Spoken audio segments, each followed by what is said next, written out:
go now, baby. Steelers versus Chargers on Sunday at Night Football. Joe and Jingles coming at you with 4 total best bets for the game. Before we get into those, make sure you hit that like button and that subscribe button right down there. Now then, let us get right into the action. I'm going to start things off. I'm going with the underdog here. Give me the Steelers +3. I think the Chargers offensive line is in a lot of trouble here, not just for this game, maybe for the rest of this season. So Joe all done for the season. When he went down earlier in the season, he got injured in a game against the Giants and then missed the next 3 games. They went 1-3 in those games.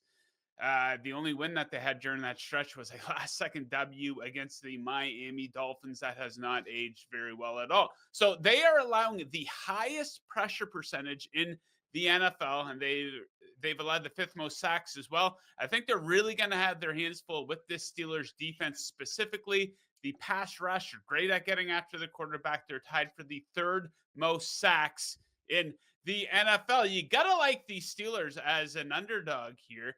They're on a stretch right now that's seen them go 10-4 against the spread in their last 14 games as a regular season underdog. They already have 2 outright wins as an underdog so far this season. And these teams just played last season, and the Steelers completely shut them down. A 20-10 victory. That's when they had a lot worse offensive personnel too. Justin Fields was starting at quarterback for them in that one. So yeah, I think the Chargers are vulnerable, especially on the offensive line. Give me the points, baby. With the Pittsburgh Steelers. Okay, Jingles, you got a couple of props. What's the first one? All right, let's go. Rookie tight end, Oronde Gadsden.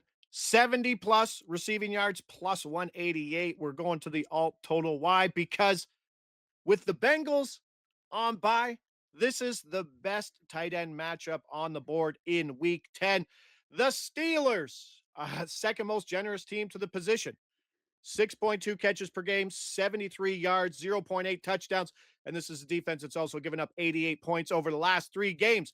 Since breaking out in week 6, all the rookie tight end has done is average 6 catches per game on 6.8 targets, 94 yards per game, and 15.7 yards per catch. The catch efficiency is unreal. 24 catches, 27 targets, and 25 of those were catchable. Gadsden's being targeted on just 20% of his routes, but he trails only Trey McBride in air yards among tight ends, and he leads the position with 7 receptions of 20-plus yards. Yes, there's issues on that O-line for the Chargers, but if this team's trailing, this is a guy that's going to go to. There are a lot of angles that you can take this. The 100-plus is plus 580. I know we've seen Aaron Rodgers. Aaron Rodgers is not throwing the ball deep. Any receiver on this team, on this Chargers team, especially negative game script, has the chance to lead this game in receiving. And I think one of the best ways you can get Gadsden here, if you like the 70, don't be afraid to go to FanDuel, get that plus 380 to lead the game in receiving. I know it's plus 280 over at DraftKings, but plus 380 FanDuel. I think if Gadsden can get 70, he can lead this game in receiving yards.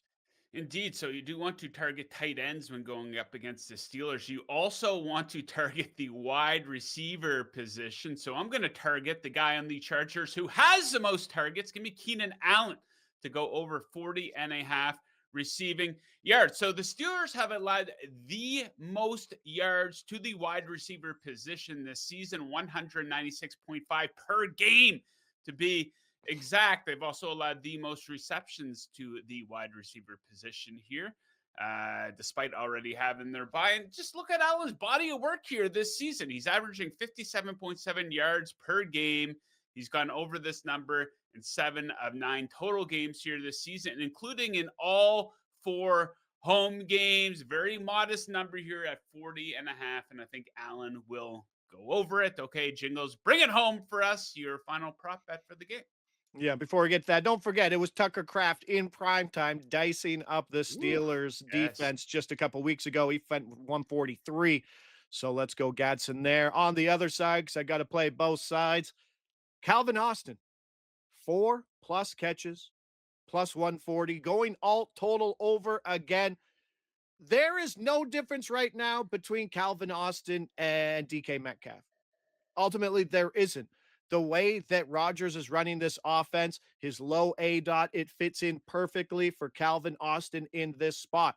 2 games since he's come back, 9 catches, 12 targets. He ran 82% of the routes in that first game back. Obviously, was playing with the lead last week versus Indy, but he just has some of the best high percentage chances of catches because he doesn't run down the field. Take a look at his 9 catches and the average depth of target and where he caught them over his last 2 games since coming back from injury.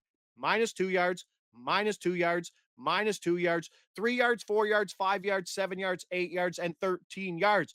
This is a bubble screen guru who should get at least 2 catches from behind the line of scrimmage and just give me 2 more for plus money. Rodgers isn't throwing the ball deep. It's an indoor game, increases passing volume and efficiency. And let's not forget, Roman Wilson had that dumb fumble last week, maybe giving some more routes to Austin here. He's the guy, short A dot. He fits this passing game very well right now, going all over there for another Sunday night one. Okay, there you have it. Our best bets for the Sunday night football game. Enjoy the game. Best of luck with your bets, and we'll see you right back here on the Covers YouTube channel for Monday Night Football. Yeah.